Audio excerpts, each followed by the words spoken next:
현대적으로 번역하면 헌금입니다. 그러니까 헌금이라는 개념으로 생각하고 오늘 설교 함께 들어주시면 감사하겠습니다. 여기서 이제 연보라는 그 단어를 시작하는데 성도를 위하는 연보, 이 연보 앞에 성도를 위하는이라는 단어가 추가가 되어 있습니다. 그래서 내가 갈라디아 교회들에게 명한 것 같이 너희도 하라. 그러니까 오늘 바울 사도는 그냥 고린도 교회에만 특수하게 적용하는 말씀이 아니라 내가 지금 다른 교회들에게도 이야기하고 가르치고 있는데 너희도 그 사역에 동참 좀 해라. 그 사역이 뭐였냐면 3절 보시면 예루살렘으로 가지고 가게 하겠다라는 표현이 나오거든요. 이 당시에 예루살렘 그에는 큰 기근이 들었다고 합니다. 그래서 예루살렘에 세워진 교회, 사실 사도행전의 가장 처음 오순절 성령이 임하시고 마가의 다락방에서 시작한 그 예루살렘 교회, 안디옥 교회에 복음이 전파가 되고 이방 교회에 복음이 전파되는 것을 보고 이방인도 과연 하나님의 말씀에 복음이 전파되는 것이 맞는가 하는 논의를 했던, 그리고 그것이 옳다고 여겼던 사도행전 15장에 당시 세계교회 가장 첫 교회이자 리더십의 역할을 했었던 그 예루살렘 교회가 굉장히 힘든 상황이 왔던 것 같습니다. 그래서 기록에 의하면 이 당시 고린도전서가 쓰였던 그 배경 속에서 그냥 일반적인 상황 속에서의 연보와 헌금을 이야기한 게 아니라 당시 이 예루살렘 교회가 너무 힘들어졌다. 너무 힘들어져서 이 예루살렘 교회에 함께 연보를 좀 하자. 바울 사도가 이러한 요청을 이 고린도 교회에 지금 하고 있는 상황입니다. 사실 예루살렘 교회는 방금도 말씀드린 것처럼 그 당시 세계 교회에서 가장 영향력이 있는 교회였고 가장 처음 사실 교회들 중에 첫 교회로서 하나님께 굉장히 많은 쓰임을 받고 그러한 리더십의 위치에 있었지만 이 당시 상황 속에 너무나 큰 어려움이 있었던 것 같습니다. 그랬을 때 이 고린도 교회 성도들의 구성은 이방인들도 있고 특별히 헬라인들을 중심으로, 그러니까 유대의 본토인들을 중심으로 한 예루살렘 교회와는 인종적으로나 민족적으로나 이러한 어떤 공통점이 사실 많이 있지 않았던, 뭔가 내가 저 선교사님을 너무 잘 알아서 후원해 주고 싶어요, 이런 식의 개념이 없었던, 지리상으로도 사실 멀리 있었던, 그러니까 굳이 고린도 교회가 후원할 이유가 사실 크게는 찾아보기 힘든 교회일 수 있습니다. 바울 사도 또한 바울 사도를 파송한 교회가 사실 안디옥 교회였지 예루살렘 교회는 아니었습니다. 그렇기 때문에 바울 사도도 안디옥 교회가 이런 어려움이 있으니까 이러한 상황이야, 그러니까 우리 함께 좀 연보 좀 하자, 이러한 식의 접근이 아니라 그냥 바울 사도에게서도 어쩌면 멀게 느껴질 수 있는 그 예루살렘 교회를 위하여 이렇게 자신이 개척하고 함께 섬겼던 제자들에게, 그 성도들에게 예루살렘 교회를 위하여 연보를 하기를 오늘 요청하는 부분은, 우리 가운데 오늘 첫 번째로는 하나님께서 우리의 개인적인 상황을 뛰어넘은 정말 이 세계교회가 사실은 그리스도 예수 안에 하나의 머리를 둔 한 성령으로 모두가 한 교회, 모두가 한 가족임을 다시 한번 우리에게 말씀해 주시는 것 같습니다.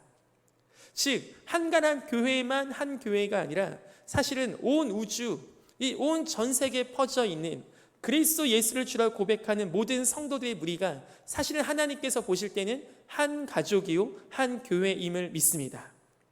제가 신대원에 가서 이러한 조직 신학, 이 교리, 교회론에 대한 수업을 들으면서 가장 많이 은혜를 받았던 부분이 바로 이 부분입니다. 교회는 정말로 하나라는 걸, 예수 그리스도를 머리로 한 그 교회가 각각의 하나님의 또 그 지역적인 특성에 따라 지역 교회가 또 귀하신 목사님들이 개척하셔서 각자의 교회가 각자의 모습과 각자의 교단이 각자의 색깔을 가지고 전문성을 가지고 하나님의 사역을 감당하는 것은 분명하지만, 그러한 교회로서 하나님께서 세워주시는 것은 맞지만 하나님의 시각에서는 미국 교회, 영국 교회, 한국 교회, 유럽 교회 모두가 사실 아프리카 교회, 남아메리카에 있는 모든 교회가 하나님 안에서 한 교회임을 믿습니다. 우리가 흔히 듣는 말 중에 유럽의 교회들이 많이 무너졌다, 유럽의 교회들이 많이 무슬림 사원으로 바뀌거나 나이트클럽, 이 젊은 청년들이 주중에는 그 술 먹고 계속하여 파티하는 그러한 클럽으로 바뀌었는데, 이러한 유럽 교회에 가면은 관광지밖에 안 돼 있고 몇백 년 된 교회들의 한 10분, 백발의 할머니 할아버지들만 앞에 앉아 계시고 그 예배하는 장면이 관광지가 되어서 바리케이트까지 쳐 있은 다음에 관광객들은 아 이렇게 예배를 드리는구나 하고서 지나가는, 실제 그 교회에서 예배를 드린 성도는 정말 젊은 청년들을 많이 찾아볼 수 없다고 하는 소식을 많이 듣죠. 그런데 유럽의 교회들 중에 많이 부흥하고 있다, 새로운 청년들이 다음 세대가 몰리고 있다, 이런 교회들 역시 있다고 합니다. 근데 그런 교회들 특성 중에 하나가 뭐냐면 아프리카에서 어떠한 목사님이 유럽 교회 소식을 듣고 엄청 흥분하셔서 아니 어떻게 우리 아프리카에 복음을 전한 그 귀하신 유럽의 그 교회가, 우리에게 선교사를 파송했던 그 교회가 어떻게 그렇게 될 수 있어 하면서 내가 다시 그 교회 가서 섬기겠다 하는 마음으로 아프리카, 남미, 아시아 100년 전, 150년 전에는 복음을 받았던 그 민족의 지도자들이 이제는 다시 우리가 한 가족이잖아, 우리 한 교회잖아, 우리가 힘들 때 너희가 와서 그렇게 생명 다해서. 사실 유럽 교회가 그 당시 아프리카 선교할 때 이야기 들어보면요, 이건 도저히 지금 따라갈래야 따라갈 수가 없습니다. 한 가지 예화 중에 뭐가 있냐면 어떤 백인, 이 유럽 백인이 너무나 은혜를 받으셔서 아프리카에는 교회가 없다는 소식을 듣고 자기가 아프리카에 가고 싶다는 얘기를 했어요. 근데 갈 수 있는 방법이 단 하나밖에 없었습니다. 그게 뭐냐면 노예선을 타는 거예요. 노예로 팔려가야지 그곳에 갈 수 있습니다. 아프리카에. 그래서 자기 모든 돈을 다 그 배 선장이든 그 노예 사장에게 줘서 나를 노예로 살 테니 나를 노예선에 실어서 노예같이 그 배에 실어 노예 농장에 나를 보내주소서. 그렇게 해서 선교사를 나가셨다고 해요. 지금이야 교통과 통신이 발전해서 그런 상황이 아니어도 1년, 2년 갔다 오시고 5년, 10년 갔다 오셨지만 당시 사실 유럽 교회의 선교사들이 너무나 귀한 사역들을 감당했었는데 이제는 유럽 교회가 힘들어지다 보니까 전혀 상관이 없어 보이는 다른 대륙에서부터 그 선교사들이 다시 역으로 선교가 이루어지는 은혜가 있다고 합니다. 이러한 사실들은, 이러한 사건들은 사실 오늘 우리가 본문에서 본 바울 사도의 단순히 개인의 영역에서만, 관계 있는 부분에서만 우리가 한 교회요 라고 얘기하는 것이 아니라 그리스도 안에서 우리 모두가 한 교회인데 어떠한 필요가 지금 있으니 이 필요를 따라 나눠주자는 사도행전의 초기에 있었던 그 기독 공동체의 스피릿이, 그 정신이 여전히 지금도 이 바울 사도 시대를 거쳐서 지금까지도 우리 교회들마다 회복되는 은혜가 있기를 소망합니다. 그리고 그러한 소망을 가지고 우리 한가람 교회 청년들, 우리의 지경이 더욱 넓어져서 정말로 많은 교회의 청년들 또한 섬기고 나아가는, 하나님이 보실 때 너희 너무 착하구나 하시는 큰 칭찬이 있는 우리 이러한 교회들 되기를 소망합니다. 어찌되었든 그러한 예루살렘을 위해서 연보를 가지고 4절 만일 나도 가는 것이 합당하면 나와 함께 가리라. 그러니까 바울 사도가 이걸 굉장히 중요하게 여겨서 나도 만약에 될 수 있다면 같이 가겠다, 이러한 이야기를 하고 있습니다. 5절부터는 바울 사도가 마게도냐를 지난 후에는 너희에게 가서 다시 너희와 함께 머물며 겨울을 지낼 수도 있단다. 실제로 고린도전서 편지를 보낸 다음에 바울 사도는 고린도 교회를 방문했던 것으로 보입니다. 그리고 나서 또 고린도 후서라는 편지가 또 주어지기도 했습니다. 어찌되었든 이 바울 사도는 고린도전서를 처음 쓸 때 우리가 지금까지 계속해서 봤지만 사실 어느 정도 이 화가 좀 느껴집니다. 너네가 이거 잘못했구나. 야, 니네 어떻게 이럴 수 있냐? 야, 아볼로파가 대체 뭐야? 바울파는 뭐야? 이런 식의 사실 많은 꾸지람이 이 고린도전서 편지에 있는데 한 가지 우리가 배웠으면 좋겠는 건요, 바울 사도는 단순히 일시적인 화가 아니었습니다. 일시적인 잠시 잠깐의 분노가 아니었습니다. 정말 고린도 교회의 성도들을 사랑하는 마음으로 지속적으로 그들이 정말 회개하여 돌이킬 때까지 자기가 갈 수 있으면 가고 편지를 쓸 수 있으면 쓰고, 자기가 안 되면 이후에 보이면 디모데도 보내고 아볼로도 보내려고 하고 나중엔 디도도 보내고, 이 바울 사도는 정말 자기가 지금 다른 곳에서 열심히 사역하고 있는 상황임에도 불구하고 지금 이 당시에는 에베소라는 도시에서 사역하고 있을 때였습니다. 다른 곳에서 사역하고 있음에도 불구하고 이 고린도 교회의 문제가 너무나 자신이 아픈 문제였던 거예요. 그래서 누가 시키지 않아도 계속하게 편지를 쓰고 내가 너에게 갈 수도 있어. 가서 너에게 믿음을 다시 한번 우리가 함께 하자. 우리가 함께 헌금하자. 아니 이런 얘기를 바울 사도가 자기만을 위해 살았다면 어떻게 이러한 생각이라도 나올 수 있겠습니까? 지금 자기는 에베소 교회에 전념하여 사역함에도 불구하고 전혀 자기와 만나지 못하고 있었던 고린도 교회의 소식을 들었을 때 이러한 지속적인 헌신이 이 고린도 교회를 향하여 바울 사도 안에 있었습니다. 아마 오늘 이곳에 이 본당에 나오신 우리 청년들 대부분은 보니까 리더거나 임원이시거나 혹은 교회에서 굉장히 오래 다니시고 또 이곳저곳에서 섬기시는 청년들 같은데, 우리가 사실 이러한 섬김을 바울 사도의 마음을 배우기를 소망합니다.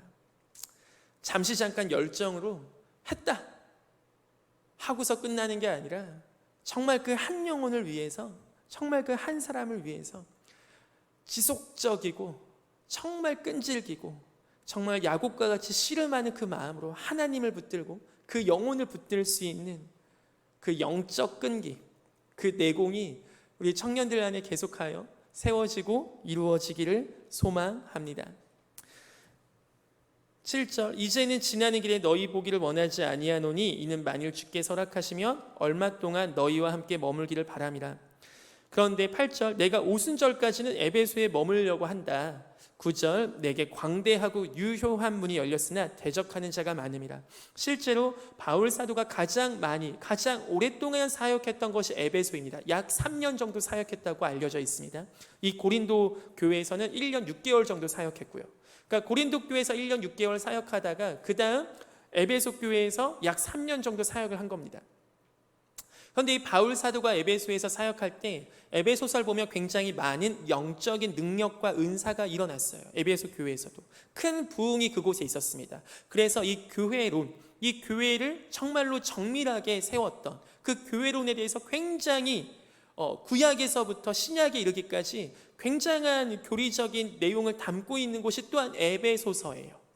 고린도 전후서는 물론 교회에 대한 이야기도 있지만 우리의 삶의 신앙적인 문제에 대한 구체적인 이런 질의응답 시간도 많이 있지만 에베소서에는 정말 참된 교회가 무엇인가라는 바울 사도의 고백이 깊이 있게 담겨 있는 곳입니다. 어찌되었든 이 에베소서에서 이렇게 사역을 하고 있는데 은사와 능력이 많이 일어나다 보니 대적하는 자도 많이 일어났습니다. 그래서 이 에베소에 내가 지금 이렇게 사역하고 있다. 그래서 내가 지금은 못 간다라는 이야기를 하고 있는 상황입니다.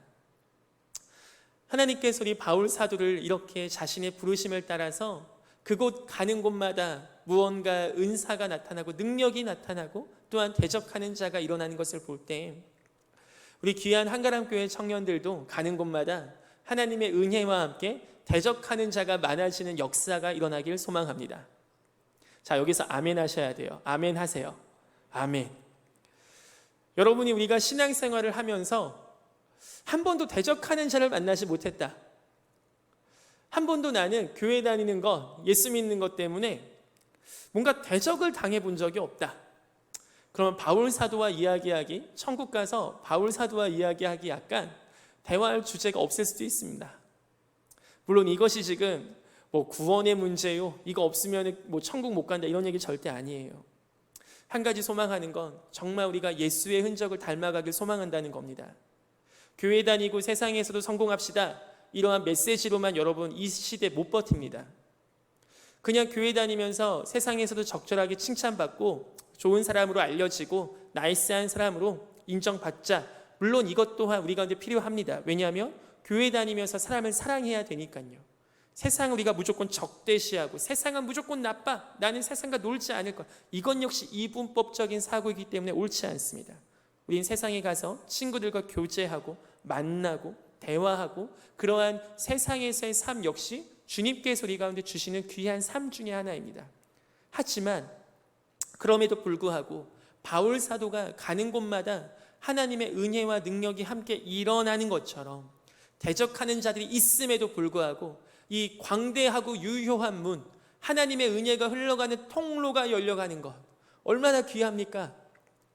근데 이것이 바울 사도만 특별해서 일어났다고 할 수 없고 바울 사도를 움직이신 그 성령 하나님께서 우리 가운데 함께 하시는 줄 믿습니다. 주님은 그 달란트의 크기를 보고 5달란트나 2달란트나 동일하게 칭찬하십니다. 그 얼마나 많은 열매를 맺는 것이 중요한 게 아닙니다.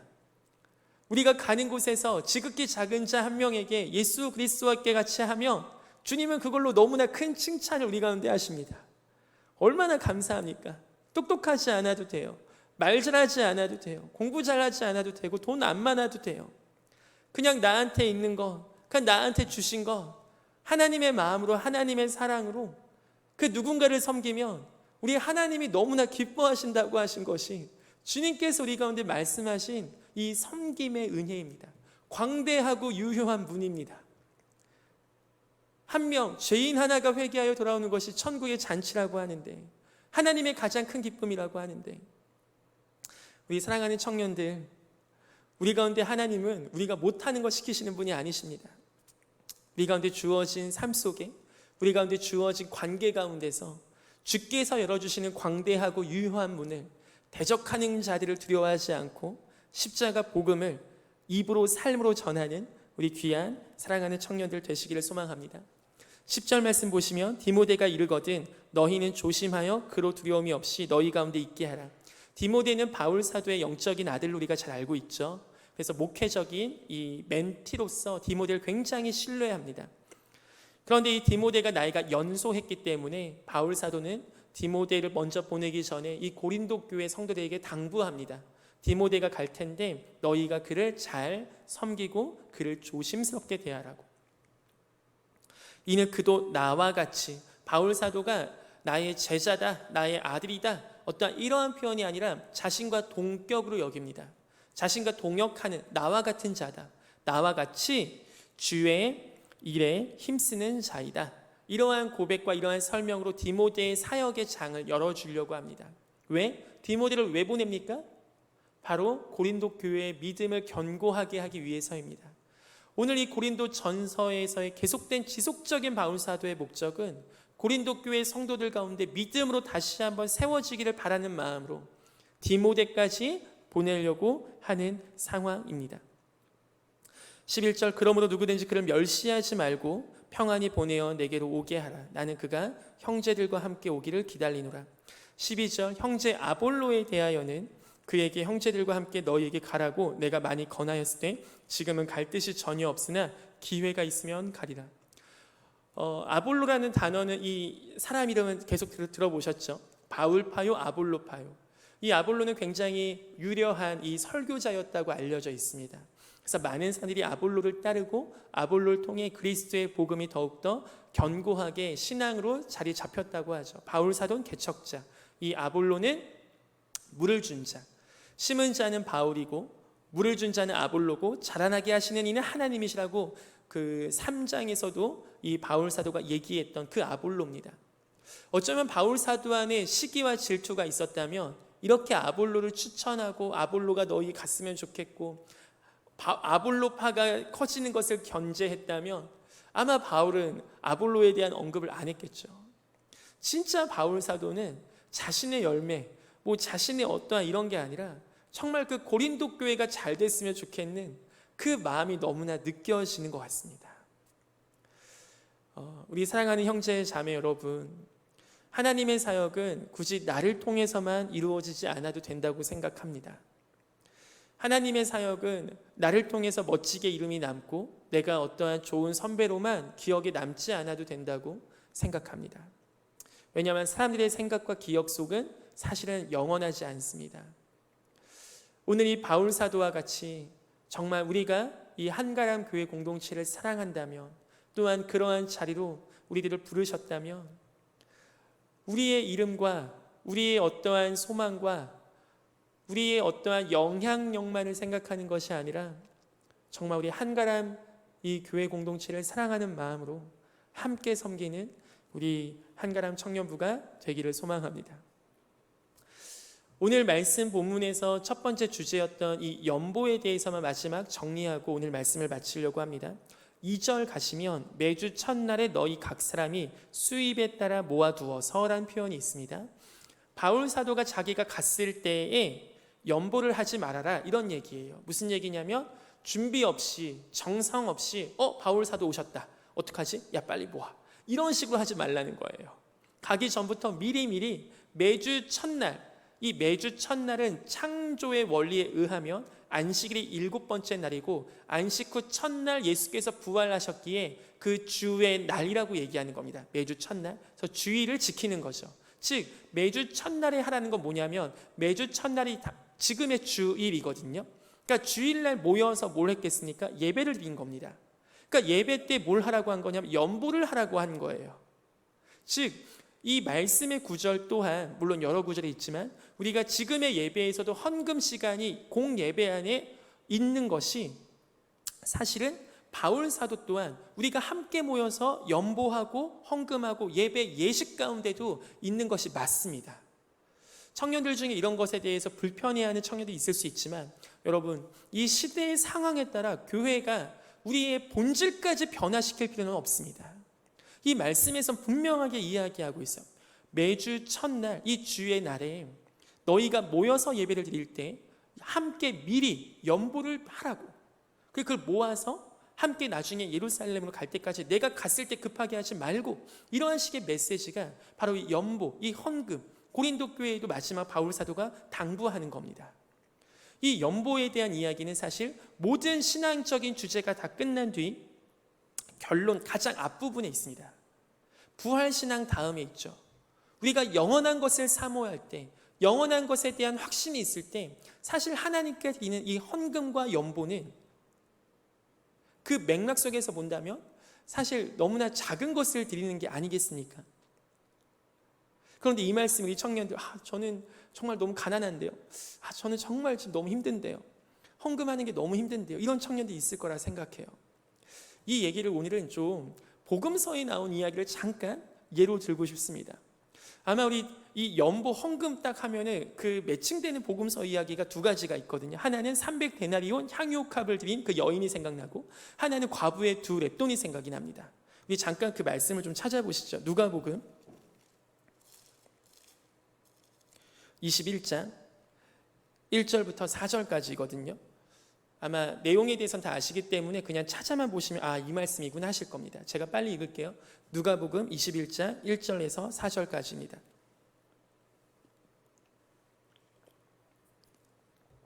신약성경 132페이지인데요. 예수께서 눈을 들어 부자들이 헌금함에 헌금 넣는 것을 보시고 또 어떤 가난한 과부가 두 렙돈 넣는 것을 보시고 이르시되 내가 참으로 너희에게 말하노니 이 가난한 과부가 다른 모든 사람보다 많이 넣었도다. 저들은 그 풍족한 중에 헌금을 넣었거니와 이 과부는 그 가난한 중에서 자기가 가지고 있는 생활비 전부를 넣었느니라 하시니라. 이 말씀 보면 약간 부담이 되죠. 과부가 두 렙돈을 냈어. 근데 그거는 생활비 전부야. 그럼 나도 오늘 생활비 전부 내야 되는 거 아니야? 그래서 이 말씀 교회 건축하거나 그런 헌금을 혹시 이야기하는 예배 본문에서 많이 쓰이는 부분이긴 합니다. 우리가 좀 약간 배경을 좀 살펴보고 같이 또 들어가면 좋겠어요. 여기서 보시면 두 렙돈에 대한 그 가치가 어느 정도냐면 한 데나리온이 남자 노동자가 하루에 받는 품삯이라고 하면 지금으로 치면 10만 원 정도 될 수 있죠. 그거의 가치의 64분의 1이 이 두 렙돈입니다. 다시 10만 원, 한 데나리온의 가치의 64분의 1이 이 두 렙돈입니다. 자, 계산해 보세요. 얼마일까요? 여러분이 지금 계산기 없기 때문에 제가 찾아봤습니다. 1,520원입니다. 근데 그 1,520원이 생활비 전부인 거예요. 여러분 중에 생활비 전부가 1,520원인 분 계신가요? 이분 누굽니까? 과부예요. 그 당시 과부는 사실 거지였습니다. 먹고 살 수 있는 방법이 없으니까. 그런데 이 말씀 본문은 사실 이 본문만 딱 볼 게 아니라 이 본문이 갖고 있는 구조가 더욱더 중요한 메시지를 갖고 있습니다. 보세요. 누가복음 20장 45절부터 보세요. 누가복음 20장 45절. 모든 백성이 들을 때 예수께서 그 제자들에게 이르시되 긴 옷을 입고 다니는 것을 원하며 시장에서 문안받는 것과 회당의 높은 자리와 잔치의 윗자리를 좋아하는 서기관들을 삼가라. 그들은 과부의 가산을 삼키며, 이런 표현이 있죠. 콕 집어서 과부의 가산을 삼킨다고 합니다. 그 내용이 지금 그 다음 내용 아니에요? 과부가 있는데 생활비 전부를 냈어요. 지금 300데나리온 향유옥합을 바친 그 여인은 예수님께서 굉장한 칭찬을 하거든요. 복음이 전파되는 곳마다 이 여인의 이야기가 같이 해라, 이렇게 제자들에게 말씀하시는데, 오늘은 사실 이 과부가 헌금을 많이 해서 칭찬한다, 이 얘기를 퍼뜨려라, 이러한 컨셉이 아니에요.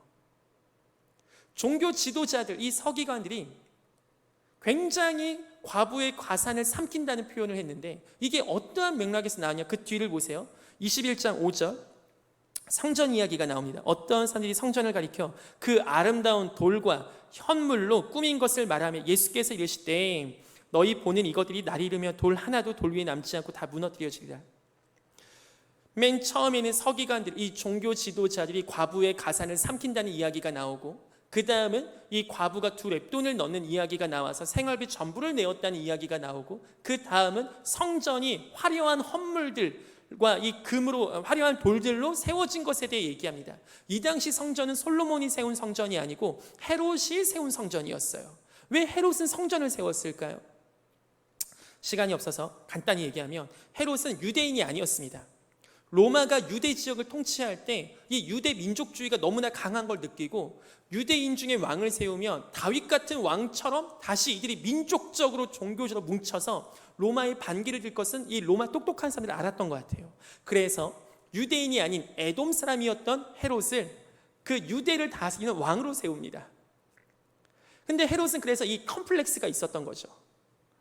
그래서 동방박사들이 와서 유대인의 왕이 어디 나셨냐 했을 때 헤롯은 긴장할 수밖에 없었습니다. 헤롯이 유대인들의 마음에 환심을 사기 위해서 세운 것이 바로 이 헤롯 성전이에요. 그러니까 엄청나게 화려하게 세웠어요. 과부의 가산을 삼키면서까지. 당시 종교 지도자들은 이 권력층과 굉장히 강한 긴밀한 관계가 있었기 때문에, 특히 서기관들, 이 서기관들은 그래서 이 하나님의 율법을 막 얘기하면 성전이 중요해, 성전에 너희가 그 헌금 내, 생활비 전부를, 막 이런 식의 메시지가 이 당시 이 가난한 사람들을 너무나 힘들게 했던 거죠. 당장 먹고 살 게 없는데 헌금을 내라는 거예요. 당장 먹고 살 게 없는데 자기들은 풍족한 중에서 뭐 10만 원, 100만 원 내는 게 별로 어렵지 않은 사람들이 내 재산은 이제 1,500원밖에 없는데, 야, 나는 헌금 10만 원 내는데 너 그것도 못 내? 1,000원도 못 내? 아까워? 이런 식으로 종교적인 폭력이 이 당시 종교 지도자들이 가난한 과부들을 못 살게 굴었던 이 내용들이 이 당시 있었던 겁니다. 우리 예수님 좋아하셨겠습니까? 그렇게 정말로 종교적인 폭력에 의해서 자신이 갖고 있는 그 생활비 전부를 내고 있는 그 모습을 보실 때 우리 예수님의 마음 어떠셨겠습니까? 이 말이 헌금 중요하지 않다, 이 얘기 절대 아니에요. 이 당시에 이런 상황들 속에 이것을 악용하는, 사실은 구약에서부터 쭉 보면요, 율법은 굉장히 과부와 고아와 객이 계속하여 등장해요. 유대인들은 추수 때 낫을 칠 때 양 모퉁이를 치면 안 됩니다.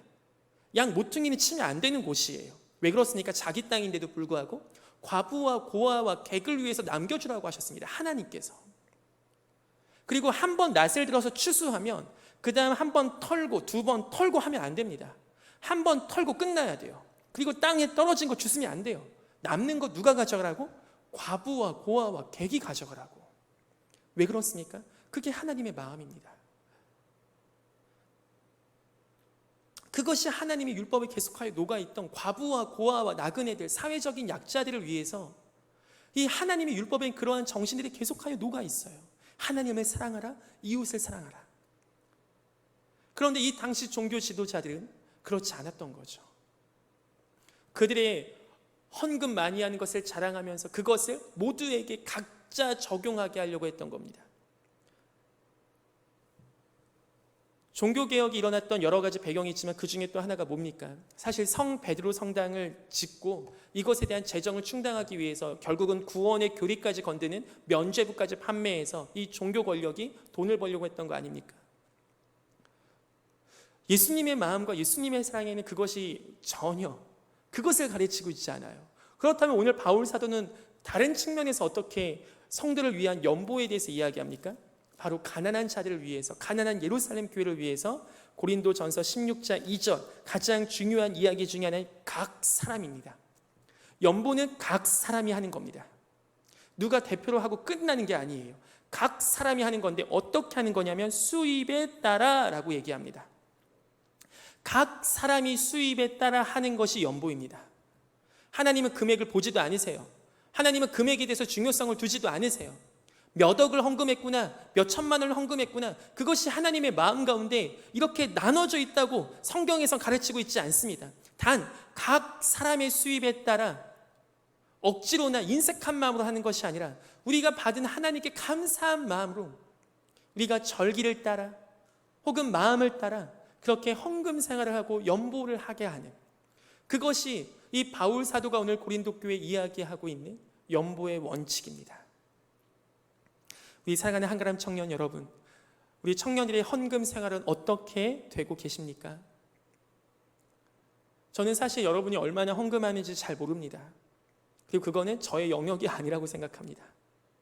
하지만 그런 말이 있어요. 진짜 은혜 받은 사람은 지갑이 은혜 받았다고.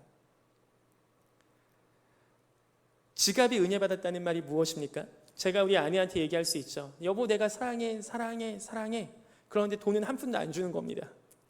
사랑해, 사랑해, 사랑해 하는데 생일 선물 너무 아까워서 이거 생일 선물 이거 가질래? 이렇게 얘기하는 거예요. 근데 나 너 너무 사랑해. 물론 이 돈이 중요한 게 아니죠. 이 안에 정말 저의 마음이 다 담겨 있을 수도 있죠. 하지만 여러분들 다 느끼잖아요. 지금 제가 이렇게 얘기하는 것이 여러분에게 어떻게 들리는지. 근데 혹시 여러분, 헌금은 사람들 앞에 보이라고 하는 게 아닙니다. 여러분을 위해서 아들까지 내어주신 하나님 앞에 우리의 지갑은, 우리의 주머니는, 우리의 마음은 얼마나 은혜 받은 상태입니까?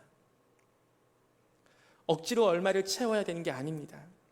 우리가 받은 은혜만큼 하나님께 감사함을 표현하는 겁니다. 나중에 시간이 된다면 구약의 11조의 개념과 또 이 11조가 어떤 의미를 갖고 있는지 함께 또 살펴보면 좋겠지만, 오늘 말씀은 어쨌든 이러한 부분에서 바울 사도가 마지막으로 고린도 교회에 편지했던 이 마무리하는 장면에서 연보에 대한 개념과 바울 사도가 앞으로 계속하여 고린도 교회에 이러한 권면과 사랑을 어떠한 방법으로 표현하고 누구를 보내고 내가 너희와 함께하겠다는 그 마음의 메시지가 이 고린도전서 16장 초반부를 엽니다. 아마 다음 시간에는 이제 드디어 고린도전서가 맞춰지는 은혜가 있습니다. 우리가 거의 한 1년 가까이 코로나 시대가 터지고 나서는 계속하여 고린도전서 말씀을 묵상하고 우리 카톡에서도 계속 말씀을 통독하고 있는데, 하나님께서 영감을 주셔서 바울 사도를 통하여 고린도 교회에 편지를 쓰신 것처럼 우리가 읽으면서 그 하나님의 영에 감동이 되어 하나님의 말씀의 은혜가 깨달아지는 우리 사랑하는 우리 청년들 되기를 소망합니다.